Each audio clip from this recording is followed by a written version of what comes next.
Seguimos con el programa 8:39 de la noche, edición central, elecciones 2021, y tal lo prometido, nos encontramos con el señor Pedro Castillo, candidato a la presidencia de la República con el partido Perú Libre. Señor Castillo, muy buenas noches, bienvenido. Muy buenas noches, mi estimado Ramón. Un honor saludar, estar en su plataforma y desde esta tribuna saludar al pueblo peruano. Caramba, saludarlo a todos los peruanos a nivel nacional. Caramba, que nos ha sido complicado tenerlo, Pedro. Hemos intentado desde el primer día que llegamos acá, dijimos, Pedro Castillo tiene que estar con nosotros y por fin tenemos la oportunidad de escucharlo dirigiéndose al público de Lima Este. Su candidatura ha despertado bastante interés, ha crecido, no has tenido mucha exposición, pero sin embargo ha crecido, cosa que para muchos es extraña. ¿A qué le atribuyes a esta situación? Bueno, gracias. Bueno, a pesar de que ha habido un intento de minimizarnos con algunos canales de cobertura nacional, hemos tenido que entregar nuestro tiempo al 100% al pueblo.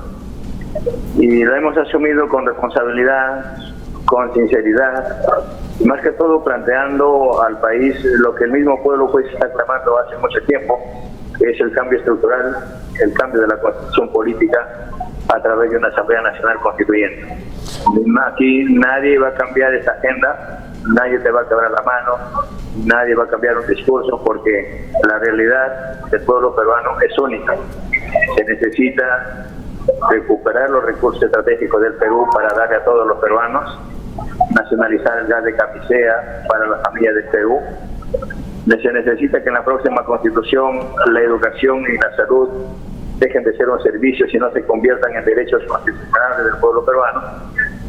El pueblo está comprometido también con un gobierno democrático, a hacer una lucha frontal contra la corrupción, que hoy en día está enquistada en todos los estamentos del Estado, y exigir de que los corruptos merecen la muerte civil y que devuelvan todo lo robado. Hacer una lucha frontal contra la delincuencia interna y la delincuencia que ha venido de otros países.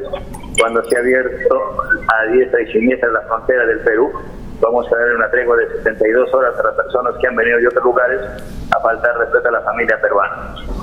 Pedro, tus propuestas además han sido bastante explicadas, sobre todo en la región sur, donde se entiende viene tu mayor caudal de crecimiento, pero en desmedro de algunas candidaturas que ya la tenían prácticamente fija en el sur.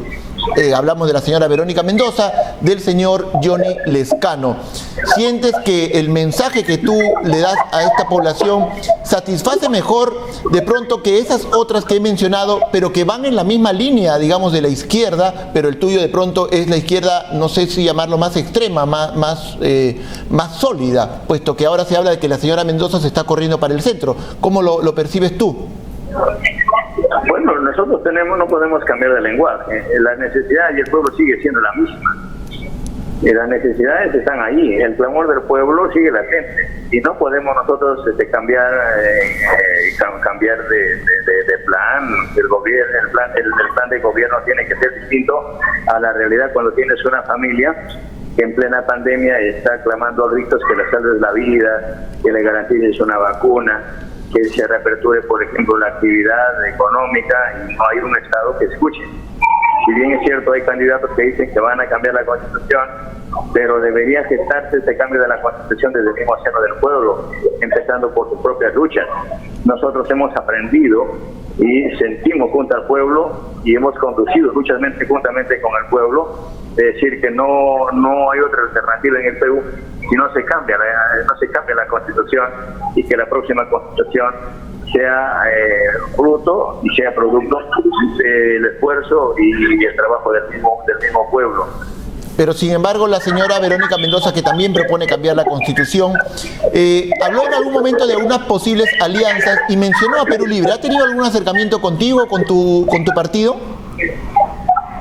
Bueno, nosotros siempre hemos sido abiertos, hemos sido horizontales, hemos convocado abiertamente a las fuerzas vivas del pueblo, pero estos son los resultados. Cuando hoy en plena campaña se ven ciertos intereses de algunos grupos, de algunas personas, fuera otro el escenario si hubiésemos puesto por delante los grandes intereses del país, ¿no? Como la estabilidad de los trabajadores, como el problema grande que tienen nuestros hermanos agricultores, como la revisión de los grandes contratos, los contratos ley que hoy en día las grandes empresas transnacionales saquean al país, ¿no? Y bueno, hay muchas cosas que el estilo el día de hoy plantean vivamente en los rincones del país. Nosotros no nos movemos con cálculos políticos, nosotros no somos personas mediáticas, hemos gestado el cambio de esa constitución del momento que se ha implementado en aquellos años cuando éramos estudiantes, que sabemos muy bien y sentimos de que esta constitución ha reducido su mínima expresión a un Estado, y eso lo ha demostrado la pandemia.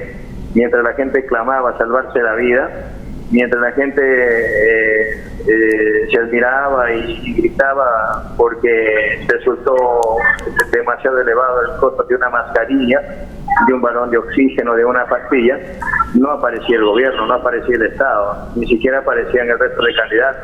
No aparecía el Congreso de la República, el Defensor del Pueblo, el Tribunal Constitucional, ni el primer poder del Estado, que es el Congreso, que hay comisiones muy importantes para salvarle la vida y la salud del pueblo peruano. Pedro, pero interpreto por lo que me dices que tú estarías dispuesto de pronto a abrirle las puertas a la señora Verónica Mendoza, pero que ella se plegue a tu proyecto y no al revés, en el cual tú tendrías, o tu partido, que plegarse al proyecto de Juntos por el Perú. ¿Esto es así? No solamente este partido, convocamos al pueblo peruano de no dejarse sorprender. Hay algunas propuestas, por ejemplo, del resto de candidatos a nivel nacional, que hoy han convertido al país en una maravilla. En este escenario político al pueblo no le falta agua, no le falta luz, no le falta internet, no le falta nada, todo es una maravilla.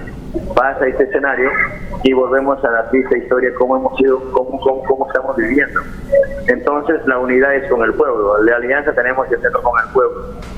Ok, pero me confirma que sí ha habido un acercamiento del partido Juntos por el Perú, de la señora Verónica Mendoza, hacia ustedes.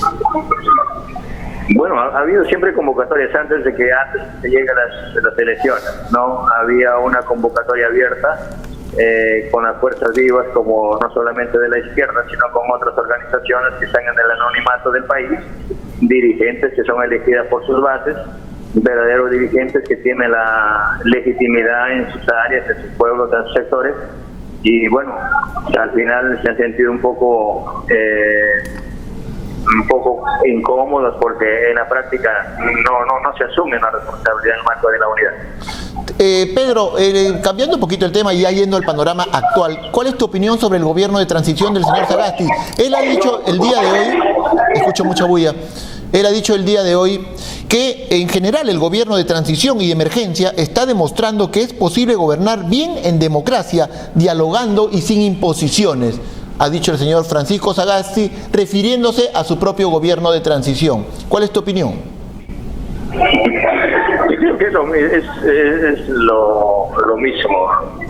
Si se mantiene esta constitución, por más democracia, por más pseudo-democracia que haya, por más voluntad de diálogo que se haga, por más cercanía al pueblo, si no se cambia esta constitución para hacer el cambio estructural, no puede haber un diálogo si tienes al costado, tienes al frente a estas empresas que vienen saqueando al país, que las 24 horas del día se están llevando la riqueza del país.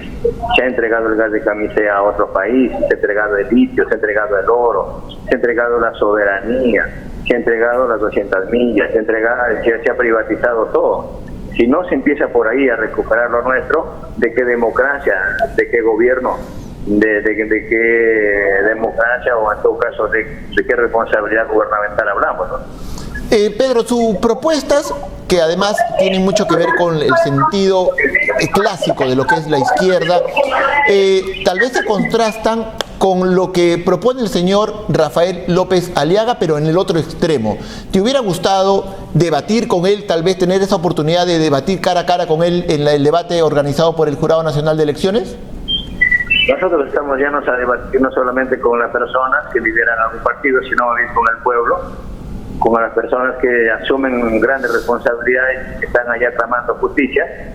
Hemos debatido en el interior del país cómo debe encaminarse, por ejemplo, la educación, con un criterio científico, un criterio humanitario, un criterio que se haga desde abajo, que la salud tiene que tener un carácter preventivo, que los jóvenes tienen que tener oportunidad de ingreso libre a las universidades, pero no se puede asumir estos compromisos si no se hace un cambio de la Constitución para que faculte al gobierno rescatar todos estos recursos. Ahora, el tema que tiene que ver con la reactivación económica, que es básicamente el temor, por así decirlo, que se tiene respecto a las propuestas de la izquierda, es en este caso, por ejemplo, el tema minero en particular. ¿Tú consideras que en un eventual gobierno de Perú Libre, liderado por Pedro Castillo, tendrían alguna viabilidad, una esperanza de viabilidad los grandes proyectos mineros tipo Conga, tipo Tía María, entre otros, porque son muchísimos? Bueno, Tía María y Conga Nová, hemos luchado nosotros defendiendo los colchones acuíferos y el medio ambiente. Bienvenida a la extracción minera donde la población y la naturaleza la permita, pero con reglas claras. Desde las utilidades de cada 100 soles que el día de hoy se llevan 70 soles fuera del país, estas empresas las tenemos que invertir. Que esos 70 soles se queden para el país, para declarar en emergencia la salud, la educación y la agricultura. ¿Tienes mapeado algún proyecto minero de envergadura que sí podría sí podría ser viable en tu gobierno? Llamamos a la empresa privada, a las empresas extractivas, pero bajo esas reglas que las estamos asumiendo. Y no solamente a las empresas transnacionales, llamamos a la empresa privada nacional para que confíen en un gobierno, pero también que dejen de abusar de nuestros hermanos trabajadores. Llamamos a los micros y pequeños empresarios que van a tener un gobierno que les va a dar las facilidades económicas, administrativas y legales, ¿no? Y lo que vamos a hacer es que esta SUNAT deje de estar hostigando a los hermanos trabajadores, a los que sacan adelante al país, y de una vez por todas asuman una responsabilidad y les cobren las grandes deudas a las empresas que deben al Estado. ¿Y en qué se va a fundamentar entonces la reactivación económica de Perú Libre, de Pedro Castillo, si es que llegan al poder? La economía se asume o se adquiere trabajando. Y lo tenemos que hacer cuando el pueblo ya sienta que un gobierno le garantiza una salud a través de una vacuna de calidad. Una vacuna gratuita, una vacuna de calidad y masiva y facultativa para todo el pueblo peruano. Y eso la vamos a asumir asumiendo el mandato de forma inmediata. Cuando hablaste de recaudación efectiva del Estado, cobrándole a las grandes empresas, la señora Verónica Mendoza propone adicionalmente a ello un impuesto a la riqueza. ¿Tú estarías de acuerdo con esa propuesta o no está dentro de tu plan? Eso que se debate en la Asamblea Nacional Constituyente. ¿Cómo estaría compuesta esa Asamblea Nacional Constituyente? El 60% de esta asamblea tiene que estar integrada por el pueblo organizado, las organizaciones sindicales, populares, los diferentes colectivos, los profesionales, ¿no? Y el 40% vamos a llamar a la clase política, a los constitucionalistas, a las personas que también tienen identificación con el país. Pero, ¿en cuánto tiempo calculas que se podría organizar? Porque realmente en menos de 6 meses tenemos que instalar la Asamblea Nacional Constituyente, y creo que en un plazo no mayor de un año ya debemos contar con la próxima Constitución. Pero, Pedro, sabes bien, eres consciente de que también se corre el riesgo de que la Constitución de pronto, si bien es producto de esas fuerzas sociales que mencionas, de pronto no estén acomodadas tal como tú lo deseas. De pronto ellos deciden otras reglas de juego que no son afines a tu proyecto. ¿Podría darse el caso o crees que esto no podría ocurrir? Sí, creo que vamos a tener al frente a un gabinete, a un Congreso de que no va a asumir esta causa del pueblo, pero pasa primero por respetarnos como poderes, y luego hay que asumir, poniendo adelante compromisos, poniendo el Perú por delante, sus exigencias del pueblo peruano, y de no darse el caso, pues asumiremos en todo caso bajo las facultades presidenciales, ¿no? ¿Eso significaría, en buen cristiano, me lo plasmas? ¿A qué se refieres exactamente? No creo que llegaríamos a ese extremo. Yo creo que el Congreso, que es elegido por el pueblo, tiene que asistir al pueblo.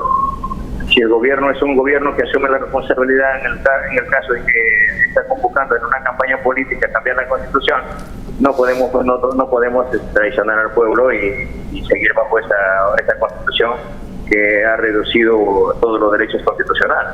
Es decir, para dejarlo claro, si es que encuentras un Congreso obstruccionista que, según podrías calificarlo, de espaldas a la población, ¿dejarías abierta la posibilidad de una disolución del Congreso? El pueblo. si el pueblo siente que hay un Congreso que no guarda sintonía con sus demandas, no descartamos esa posibilidad. No descartas esa posibilidad. Entonces lo tuyo va en hacer una asamblea constituyente, una nueva constitución, sea Pato Gallareta. Si el Congreso se opone, utilizarías todas tus facultades para disolverlo. Bueno, no creo que disolverla inmediatamente, pero lo que tenemos que hacer es que el Congreso tiene que asumir su responsabilidad como primer poder del Estado, que escuche al pueblo.